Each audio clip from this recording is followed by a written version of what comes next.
우리 하나님께서 여러분의 가정과 영혼에 하늘의 평안으로 충만히 채워주시기를 주의 이름으로 축복합니다. 제가 선교사로 사역했던 브라질 선교관에 파출부로 일했던 이라시라는 아주머니가 있었습니다. 이 아주머니에게는 15살 된 예쁜 딸이 있었는데 어느 날 갑자기 사라졌습니다. 딸을 잃어버린 이 아주머니가 딸을 찾기 위해서 경찰서에 신고하고 온 시내를 돌아다니는 그런 애처로운 모습을 한동안 본 적이 있습니다. 집에서 키우던 개나 고양이만 잃어버려도 그걸 찾기 위해서 전봇대에다가 고양이, 개 사진 붙이고 찾아준 사람 살해한다고 광고할 정도로 이렇게 정성을 다하는데, 사랑하는 딸을 잃어버렸으니 얼마나 고통스럽고 괴로웠겠습니까? 몇 달 뒤에 경찰서에서 전화가 왔는데 알고 보니까 이 딸이 큰 트럭을 운전하는 이 남자를 따라서, 남모르는 남자를 따라서 멀리 갔는데 저희가 살았던 이따빼비시라고 하는 곳에서 거의 700km가 더 떨어진, 거의 450마일에 가까운 다른 도시에 가 있는 것이 발견이 됐습니다. 한마디로 집을 가출한 것인데 유혹을 받아서 새로운 세계를 경험하기 위해서 나간 것이죠. 그러나 도대체 그 몇 달 동안에 알지 못하는 남자를 따라간 이 딸에게 무슨 일이 일어났을까 생각만 해도 끔찍한 일입니다. 이런 식으로 가출한 딸을 찾기 위해서 브라질의 두 번째 수도가 리오데자네이로인데 그 도시로 이제 가출한 딸을 찾기 위한 어머니에 대한 이야기를 들었습니다. 리오데자네이로는 굉장히 좀 험악합니다. 세계 3대 미항 중에 하나일 정도로 얼마나 환상적으로 아름다운지 몰라요. 그러나 브라질에서 제일 무서운 도시가 바로 리오데자네이로입니다. 왜냐하면 영화에서 나올 법한 그 갱들과 경찰들과의 총격전을 가끔 목격할 수가 있기 때문에 대단한 것이죠. 그 도시로 이 딸이 가출했기 때문에 얼마나 이 엄마가 마음이 두려웠겠습니까? 그래서 이 엄마가 이제 자기 사진을 찍고 돈을 다 모아가지고 이 도시로 갔습니다. 그래서 이 딸이 갔을 법한 그렇게 상상이 되는 호텔, 모텔, 그리고 유흥업소, 이제 거기에 거울이 있는 데마다 다 이 사진을 그 틈에다가 끼워 놓았습니다. 그러나 이 도시에 산다는 것이 이게 보통 경비가 많이 들어가는 것이 아니죠. 그래서 몇 달 뒤에 다시 집으로 돌아갔는데, 그리고 수년이 흘렀습니다.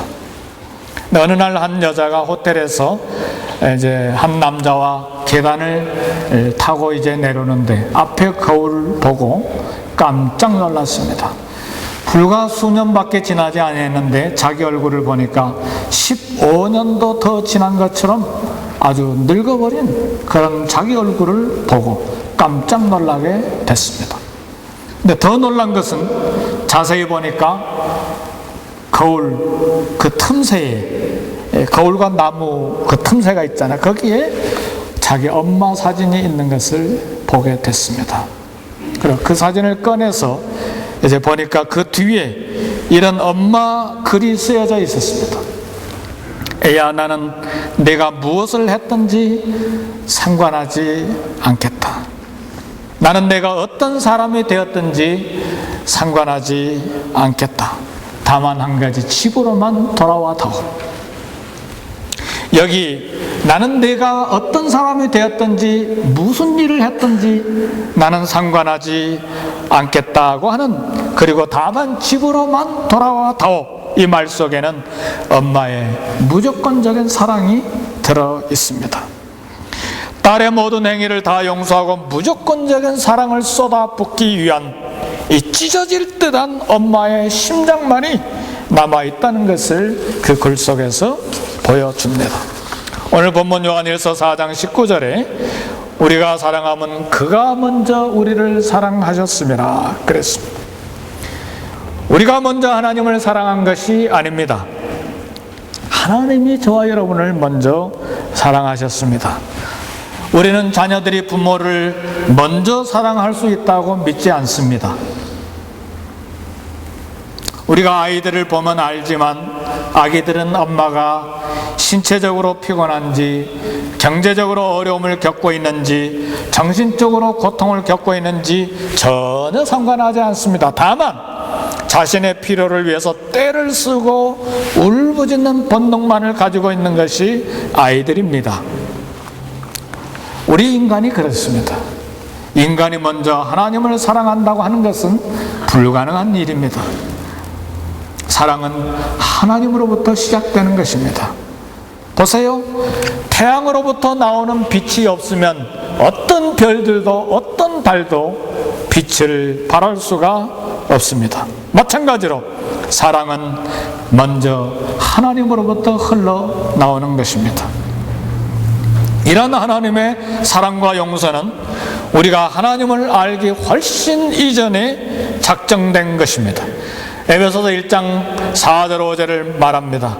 곧 창세전에 그리스도 안에서 우리를 택하사 우리로 사랑 안에서 그 앞에 거룩하고 흠이 없게 하시려고 그 기쁘신 뜻대로 우리를 예정하사 예수 그리스도로 말미암아 자기의 아들들이 되게 하셨으니, 나를 위하여 아들 예수님의 피를 통한 이 용서와 사랑에 대한 계획이 이미 준비가 되어 있었다는 말입니다. 그것은 내가 태어나기도 전에, 내가 하나님을 알기도 전에, 내가 예수님의 이름을 부르기도 전에, 내가 예수님을 믿기도 전에 먼저 하나님께서 하늘에서 계획해 놓으신 것입니다.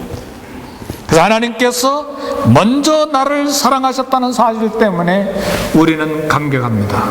그래서 이 아침에 이 먼저 나를 사랑하셨다는 말씀에 우리가 주목을 해야 합니다. 오늘 우리 사랑하는 교회 설립 26전을 맞이했는데, 설립 기념일을 맞이하면서 우리 성도님들이 생각해야 될 일이 하나 있습니다. 그것은 이웃으로부터, 형제로부터, 그들로부터 먼저 사랑을 받을 것을 기다리지 말고 내가 먼저 이웃을, 내가 먼저 형제를 사랑할 수 있기를 소원해야 합니다. 왜요?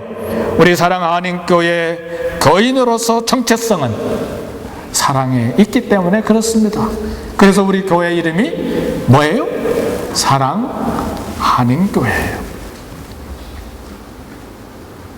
네, 사랑하는 교회는 한인들만 사랑한다는 뜻이 아니고 사랑하는 한인들로 모인 교회라, 그런 말입니다. 네, 사랑이 있는 한인들로 구성된 교회라, 그런 뜻입니다. 성도 여러분, 내가 먼저 이웃을 사랑해야 하는 분명한 이유는 하나님이 먼저 나를 사랑하셨다는 데 있습니다. 우리 자존심, 이기심 다 내려놓고 먼저 이웃을 향해서 사랑의 손을 내밀어야 합니다. 먼저 용서의 발걸음을 내딛는 사람은 예수님의 사랑, 하나님의 사랑을 깨닫고 체험한 사람입니다. 하나님이 먼저 우리를 사랑하셨다는 이 먼저 사랑하셨다는 말 속에 무조건적인 사랑의 의미가 들어있습니다. 조건이 없다는 말이에요. 하나님이 먼저 우리를 사랑하셨다는 말씀은 조건 없이 무조건적으로 우리를 사랑하셨다는 말씀입니다. 성도 여러분, 내 명예를 훼손하고 내 재산을 손해보게 하고 나를 모함하고 나를 비난한 사람이 내게 용서를 빌지도 않았는데 어떻게 먼저 사랑을 베풀 수가 있는가? 그가 회개하지도 아니하고 잘못을 뉘우치지도 않았는데 어떻게 화해의 손을 내가 먼저 내밀 수 있는가? 이게 보통 사람의 감정이요, 생각입니다. 우리는 마땅히 미워해야 될 이유가 있고 용서하지 못할 타당한 논리들을 우리가 가지고 있습니다. 그러나 먼저 무조건적으로 나를 사랑하시고 무조건적으로 내 죄를 다 덮어버려 주신